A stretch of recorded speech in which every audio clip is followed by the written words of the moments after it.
Hi, నేను మీ SNR. Big boss 9లో 12వ రోజు ఏం జరిగిందో చెప్పే ప్రయత్నం చేస్తాను. బిగ్ బాస్ టెనెంట్స్ని ఒక ఆఫర్ ఇచ్చాడు. టెనెంట్స్లో ఒక్కరిని బిగ్ బాస్ మెయిన్ హౌస్లోకి వెళ్ళే అవకాశానికి ఒక గేమ్ అయితే టాస్క్ అయితే పెట్టడం జరిగింది. ఆ టాస్క్లో ఒక స్టేజ్ మీద ఇద్దరు ఉంటారు. సంచాలకుగా ప్రియా ఉంది. ఆ స్టేజ్ మీద ఇద్దరు బొమ్మలు పట్టుకుని విసురుతూ ఉంటారు. వాళ్ళకేదో చిన్న ఆర్చ్ లాగా ఉంది. ఆర్చ్లో నుంచుని ఆ బొమ్మలు పట్టుకుని చిన్న బాస్కెట్లో వేసుకోవాలి. వేసుకున్న తర్వాత ఆ బాస్కెట్లోని బొమ్మల్ని ఎవరైనా తీసుకోవచ్చు. ఇది టాస్క్.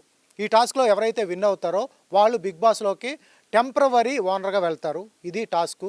అయితే ఫస్ట్ సంచాలకుగా ఉంది. దీంట్లో ఫస్ట్ వచ్చేటప్పటికే ఫ్లోరా అవుట్ అయిపోయింది. తర్వాత సంజన ఈ గేమ్ నాకు నచ్చలేదు, సరిగ్గా ఆడలేదంటూ సంజన కూడా పెట్టింది. తర్వాత వచ్చేటప్పటికి ఎవరైతే బొమ్మలు తీసుకుంటానికి వచ్చినప్పుడు వీళ్ళని కొట్టకూడదు, అడ్డుకోవాలి తప్ప కొట్టకూడదు. అయితే సుమన్ శెట్టి కొట్టాడని చెప్పి ప్రియా ఎలిమినేట్ చేసింది. అంటే ఓవరాల్గా హౌస్లోంచి ముగ్గురు వచ్చారు. సుమన్ శెట్టి కూడా ఆ బాస్కెట్ని ఒక తన్నుదని బయటకు వచ్చేసాడు.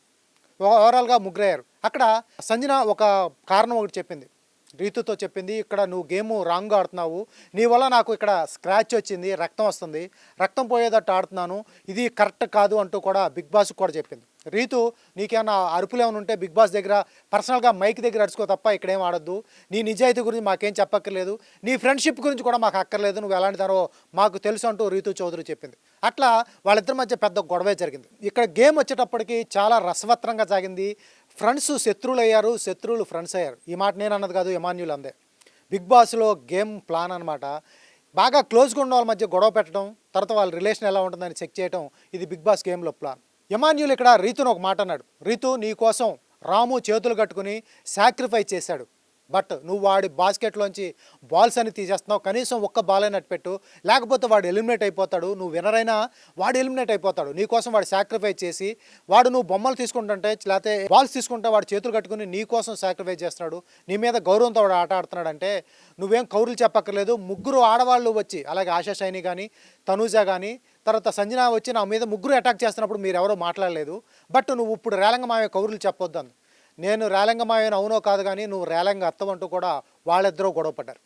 సో ఇక్కడైతే తనూజ కూడా ఇక్కడ రివర్స్ అయింది. తనూజ నువ్వు ముయ్యి అంటే నువ్వు ముయ్యి అంటే ఆడవాళ్ళు ఎలా కొట్టుకోకూడదో అలా ఇద్దరూ కూడా అరుచుకున్నారు. తనూజ వర్సెస్ రీతు. గతంలో వాళ్ళిద్దరికి చిన్న కాన్ఫ్లిక్ట్ ఉంది. ఒక గేమ్లో తనూజ వల్ల తనకి హెడ్కి ఇంజురీ అయింది కాబట్టి వాళ్ళిద్దరూ, నాగార్జున గారు ఒక టైంలో ప్యాచప్ చేసినా కూడా వాళ్ళిద్దరి మధ్య అయితే ఇంటర్నల్గా రైవలరీ ఉంది. అది నిజంగా ఒక్కొక్క ఇన్సిడెంట్లో బయటకు వస్తుంది. ఇక వాళ్ళిద్దరూ కూడా నువ్వు ముయ్యి అంటే ఒక స్టేజ్కి వెళ్ళిపోయి ఒక రేంజ్లో మాట్లాడుకున్నారు. ఇక ఫైనల్ వచ్చేటప్పటికి ఎంతో ఫ్రెండ్స్గా ఉన్న ఎమాన్యుల్ కానీ తర్వాత రీతు కానీ ఒక గొడవ పట్టడం నిజంగా చూసేవాళ్ళు కూడా బాధ అనిపించింది. ఎమాన్యుల్ అయితే ఆ విషయంలో చాలా బాధపడ్డాడు. ఇక్కడ పెద్ద విషయం ఒకటి జరిగింది. సంజన ఒక మాట అంది, చాలామంది గేమ్ ఆడలేదు, ఎందుకంటే తనుజ గివ్ అప్ ఇచ్చింది, అలాగే రాము గివ్ అప్ ఇచ్చాడు. ఇచ్చేటప్పటికి సంజన ఒక మాట అంది, ఆడితే ఆడండి లేకపోతే గాజులు వేసుకోండి అంది. ఇది నాగార్జున గారు కంపల్సరీ శనివారం వస్తారు, ఆదివారం వస్తారు కాబట్టి ఈ విషయాన్ని పెద్ద చేస్తారు. అంటే గాజులు వేసుకునే వాళ్ళు ఎవరు? ఆడవాళ్ళు వేసుకుంటారా, లేకపోతే ఆడవాళ్ళలాగా మీరు ఉండాలా అనేది ఇది కంపల్సరీ పెద్ద విషయాన్ని చేస్తారు నాగార్జున గారు అని నా అభిప్రాయం. ఎందుకంటే మగవాళ్ళని ఆ గాజులు వేసుకోండి అంటాం ఎంతవరకు కరెక్ట్. ఇది దమ్ము శ్రీజ కూడా ఈ విషయాన్ని అయితే చెప్పింది. ఈ విషయం అనటం రాంగ్, చాలా రాంగ్ అంటాం కూడా జరిగింది. ఇక మనీష్ వచ్చేటప్పటికి రాముని అడుగుతున్నాడు, ఎందుకు అలా గివ్ అప్ ఇచ్చేసావు, ఎందుకంటే నాకు పద్ధతి బాగాలేదన్నా, ఇక్కడ స్ట్రైట్గా లేరు, పోట్లాడుకుంటున్నారు, అందువల్ల నేను గేమ్ను గివ్ అప్ ఇచ్చాను, గెలిచినా పర్లేదు ఓడిపోయినా పర్లేదు, ఫ్రెండ్స్ మధ్య గొడవ జరుగుతుంది, ఈ ఆట నాకు నచ్చట్లేదు అని ఓపెన్గా చెప్పేశారు. తర్వాత రౌండ్ 3 వచ్చేటప్పటికి రీతు చౌదరి కూడా ఎలిమినేట్ అయిపోయింది. ఇక ఫైనల్గా హరీషు మనీషు పైకి స్టేజ్ మీద బొమ్మలు ఇస్తున్నారు, పట్టుకునే అంశాలు వచ్చేటప్పటికి ముగ్గురు ఫైనల్గా తేలారు. ఇక ఎమాన్యుల్ని అడుగుతాం జరిగింది. ఎవరైతే మనీష్ అడిగాడు, ఎందుకు ఎమాన్యుల్ ఎందుకు దీన్ని పెద్ద విషయం చేస్తున్నామంటే, అన్నా నువ్వు ఈ నా పొజిషన్కి వచ్చి చూడు, మేము ఫ్రెండ్స్ శత్రువులు అవుతున్నాం, శత్రువులు ఫ్రెండ్స్ అవుతున్నాం, ఎమోషన్స్తో ఆడుకుంటున్నారు, మీరు నా విషయం నా ప్లేస్లోకి వచ్చి ఆడండి అంటూ కూడా చెప్పడం జరిగింది. ఫైనల్గా వచ్చేటప్పటికి ఇద్దరు మిగిలారు, రాము ఎమాన్యుల్. వాళ్ళిద్దరిలో ఎవరిని హౌస్లోకి పంపించాలనే దాని మీద డిస్కషన్ అయితే జరిగింది. ఆ డిస్కషన్లో గ్రూప్ సభ్యులందరూ ఏకమై రామునే లోపల పంపిస్తామని చెప్పింది. ఎమాన్యుల్ వచ్చేటప్పటికి రీతు చౌదరి అసలు ఎమాన్యుల్ మాటే ఎత్తట్లేదు, ఎందుకంటే ఎమాన్యుల్తో గొడవ పడింది, రేలంగత్త అన్నాడు కాబట్టి ఎమాన్యుల్ పేరు చెప్పడానికి కూడా రీతు చౌదరి ఇష్టపడలేదు, రామునే సపోర్ట్ చేసింది, రాము నా కోసం ఆడాడు అంటూ కూడా రామునే సపోర్ట్ చేయడం జరిగింది. ఇక్కడ రీతు చౌదరి ఈ గేమ్ మొత్తంలో వచ్చేటప్పటికి అరుపులు కేకలు అడావుడుగా చేస్తూ వస్తుంది. కాకపోతే గేమ్ ఆడింది. క్లోజ్ ఫ్రెండ్ అయిన ఇమాన్యుల్ కోసం రాముని ఎంచుకుంది. బట్ వాళ్ళిద్దరి మధ్య ఇమాన్యుల్ రైతు చౌదరి మధ్య పెద్ద గొడవే జరిగింది. అది ఎప్పటికి ప్యాచప్ అవుతుందనేది చూడాలి. నాగార్జున గారు వాళ్ళిద్దరి మధ్యన గొడవని ప్యాచప్ చేస్తారా లేదా అనేది కూడా చూడాలి. ఎందుకంటే పెద్ద మాటలే అనుకున్నారు వాళ్ళిద్దరూ.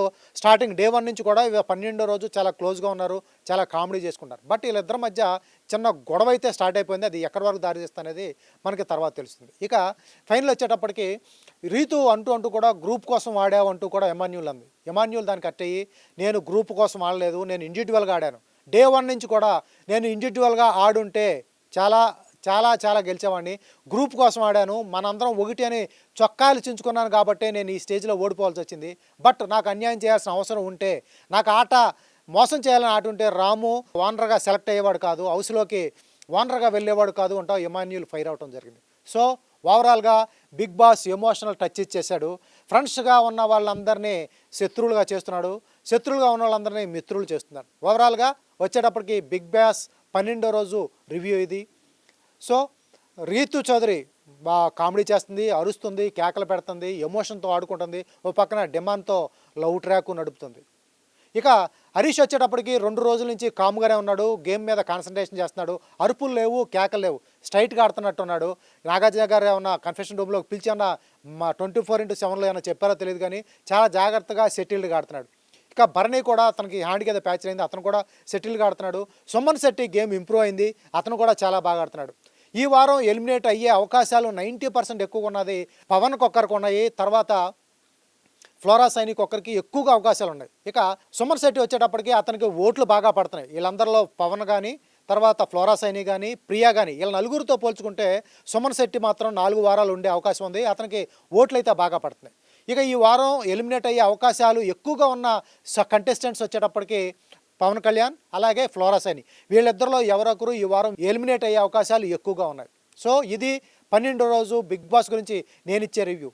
నా రివ్యూ గురించి కానీ, కింద మీకు ఇష్టమైన కంటెస్టెంట్స్ గురించి కానీ, మీకు ఎవరైతే కంటెస్టెంట్ ఆట బాగా నచ్చుతుందో కింద కామెంట్ బాక్స్లో పిన్ చేయండి. పేదవాడి పక్షాన్ని నిలబడతాం, ప్రజా గొంతుకై నినదిస్తాం.